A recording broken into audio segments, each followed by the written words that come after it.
नमस्कार दोस्तों, स्वागत है आपका अपने YouTube चैनल पे। आज आपका टॉपिक रहेगा इंग्लिश ग्रामर का। तो सबसे पहले आपको बेसिक नॉलेज के बारे में बताते हैं।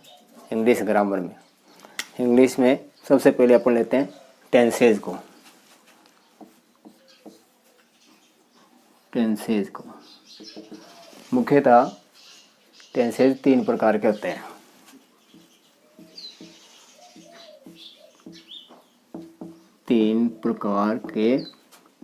होते हैं। सबसे पहले है प्रेजेंट टेंस।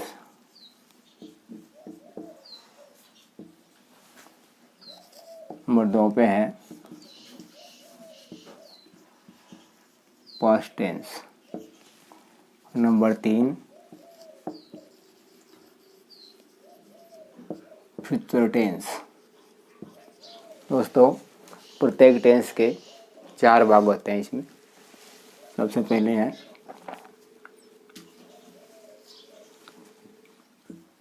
सिंपल या इंडेफिनिट।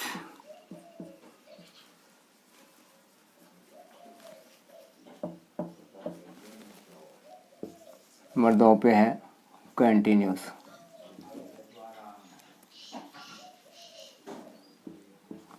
नंबर 3 पे है परफेक्ट।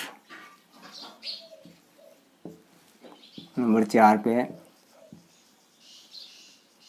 Perfect continuous.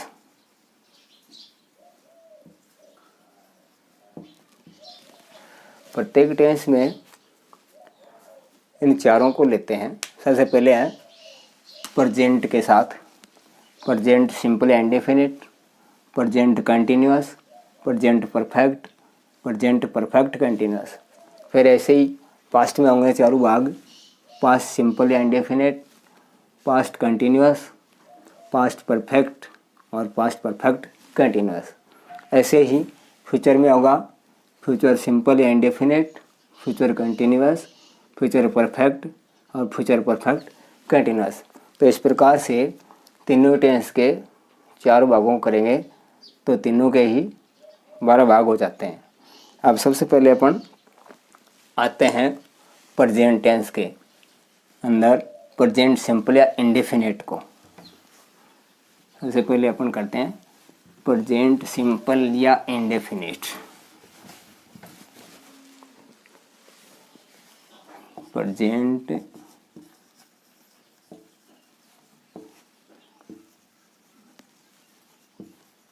सिंपल या इंडेफिनिट।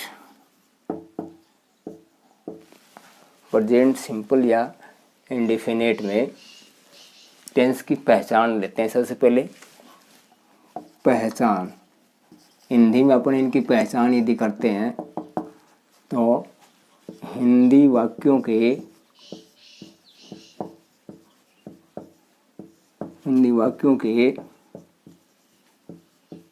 अंत में ता है, ती है, ते हैं, ताहूं आदि शब्द आते हैं।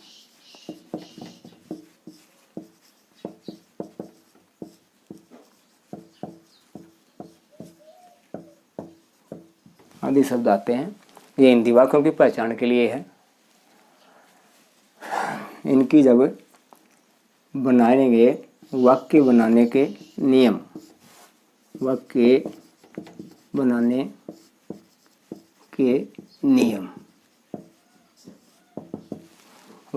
के लिए हमें मुख्य क्रिया,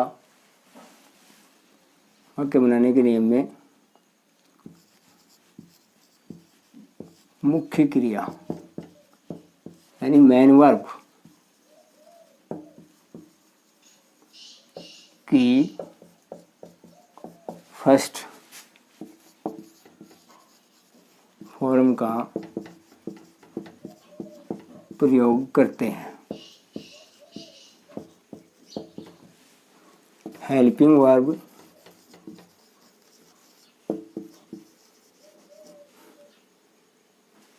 के लिए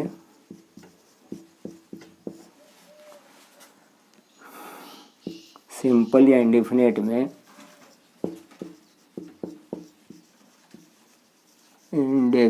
में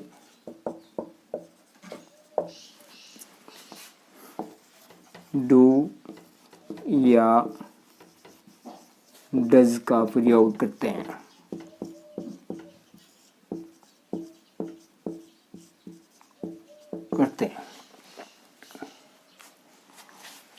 नॉट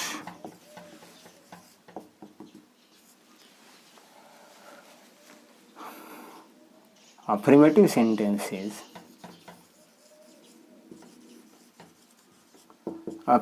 sentences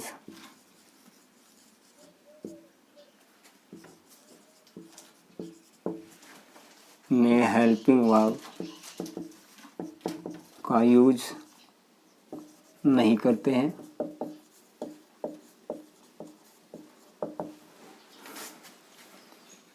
हम शेष प्रकार के वाक्यों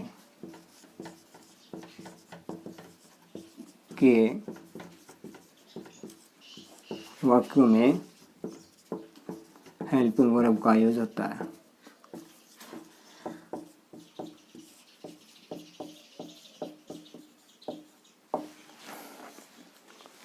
इसमें हम 4 प्रकार के वाक्य बनाते हैं।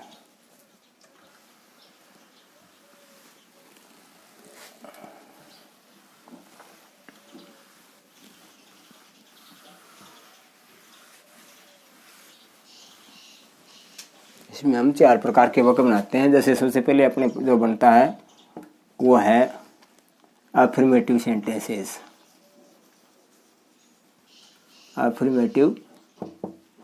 सेंटेंसेस। जिनको सकारात्मक वाक्य कहते हैं।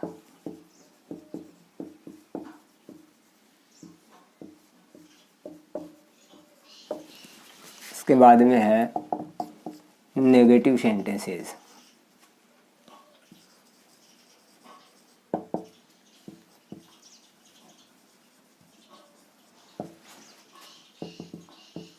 नकारात्मक वाक्य।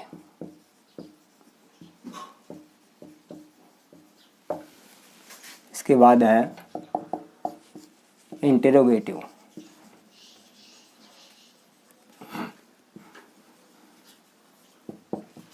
इंट्रोगेटिव सेंटेंसेस, प्रश्नवाचक वाक्य।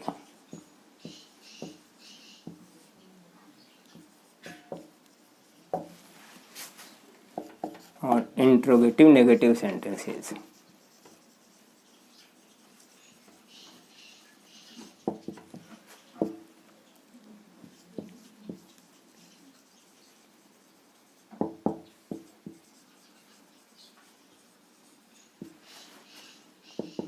प्रश्नवाचक नकारात्मक वाक्य।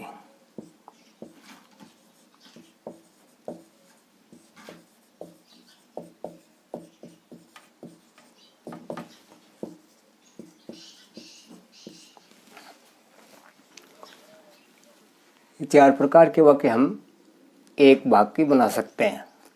इसमें जैसे अफर्मेटिव, नेगेटिव, इंट्रोगेटिव और इंट्रोगेटिव नेगेटिव। अब इनमें एक हेल्पिंग वर्ब सिर्फ नेगेटिव, इंट्रोगेटिव और इंट्रोगेटिव नेगेटिव में ही काम में लेते हैं। अफर्मेटिव सेंटेंसेज में हेल्पिंग वर्ब डू या डज का यूज नहीं करते हैं। अब आगे चलिए देखते हैं कि जैसे प्रेजेंट सिंपल जब तक चलेगा आपकी हेल्पिंग वर्ब डू या डज का ही यूज होता रहेगा।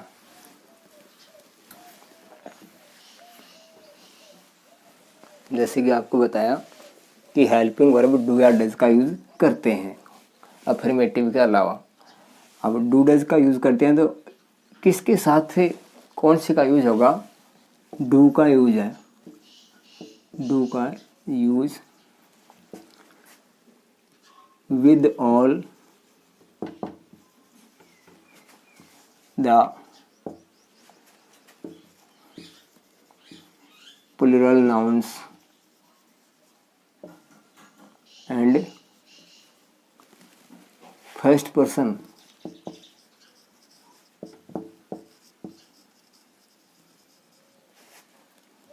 आई के साथ।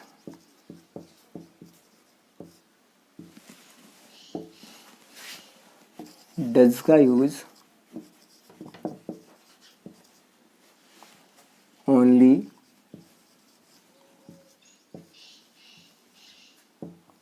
सिंगुलर नाउन के साथ।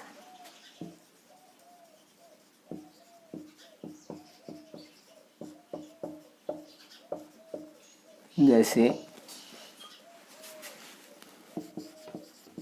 he, she, it, नेम आदि के साथ।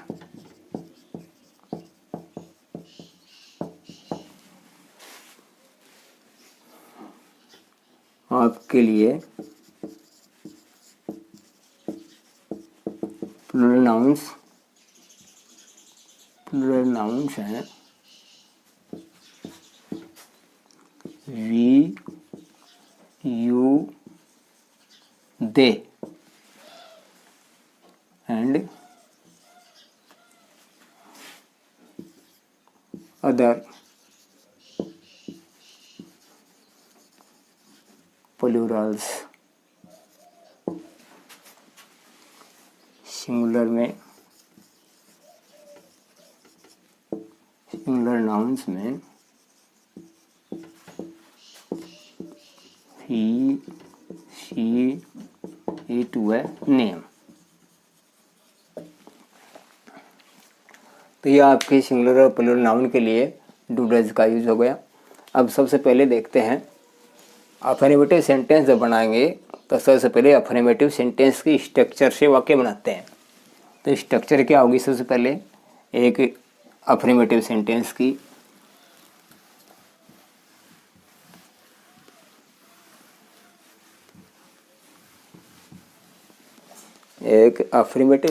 की स्ट्रक्चर होगी। नंबर 1 में अफर्मेटिव सेंटेंसेस।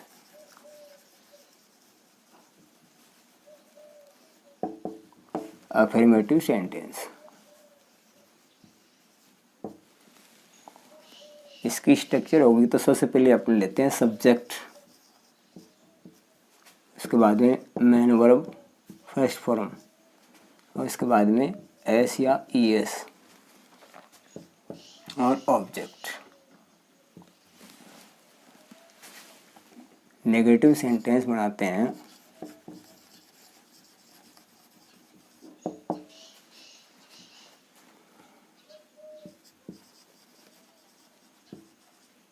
नेगेटिव सेंटेंस में सब्जेक्ट प्लस आपकी हेल्पिंग वर्ब आ जाएगी यहाँ डू या does plus note plus main verb first form plus object और अन्य कोई चीज़ है तो लास्ट में रख देंगे। ऐसा ही इसमें भी कर देंगे, अन्य कोई चीज़ है तो अदर्स में रख देते हैं। Interrogative sentences interrogative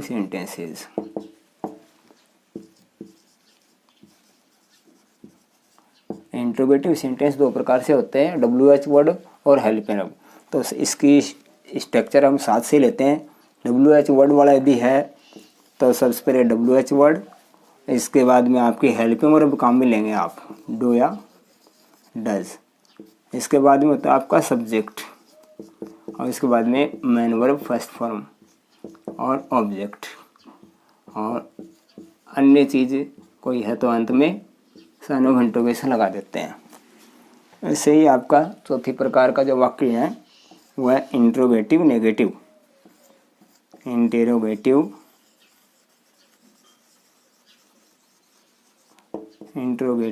negative sentences.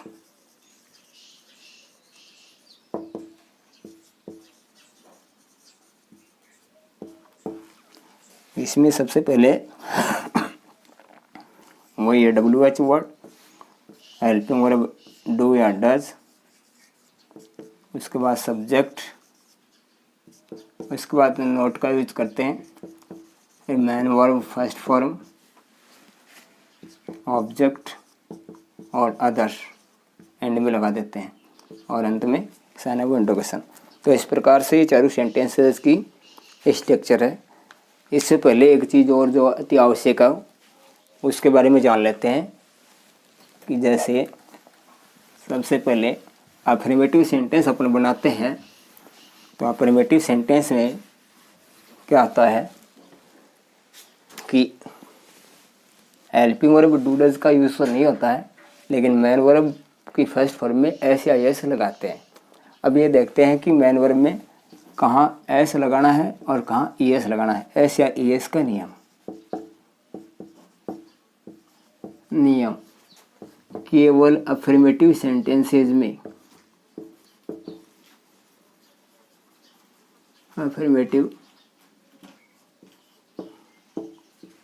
Sentence में लगता है।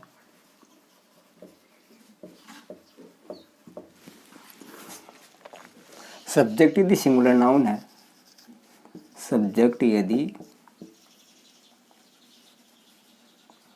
सिंगुलर नाउन है तो मैन वर्ब फर्स्ट फॉर्म में एस या ई एस लगाते हैं। सब्जेक्ट यदि आई व प्लूरल नाउन में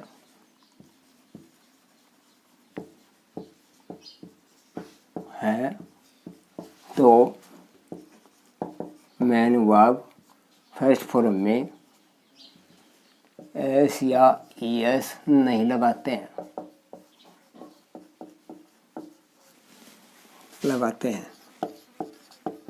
नोट सिंगुलर नाउन के साथ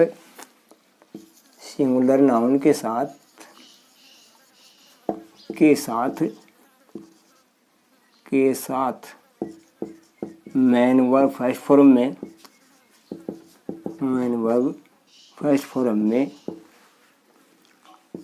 कब एस या ई एस लगाते हैं।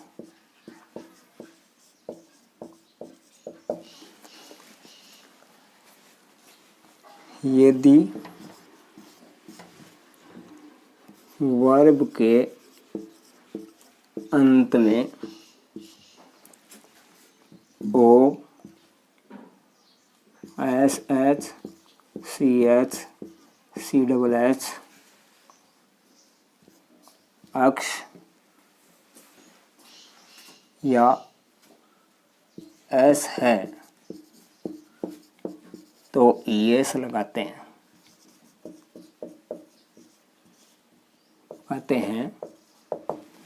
इनके अलावा इनके अतिरिक्त हम केवल एस ही मैन वर्ब फर्स्ट फॉर्म में लगाते हैं।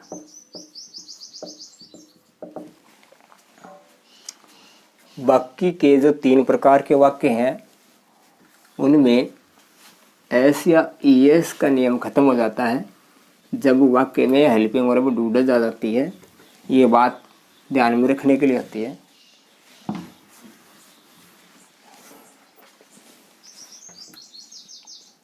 शेष 3 प्रकार के वाक्य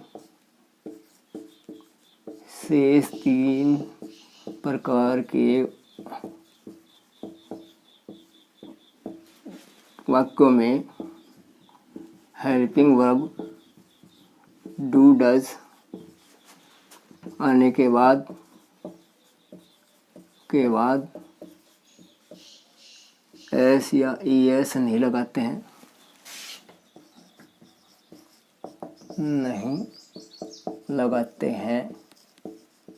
वहाँ केवल मैन वर्ब फर्स्ट फॉर्म का ही प्रयोग करते हैं।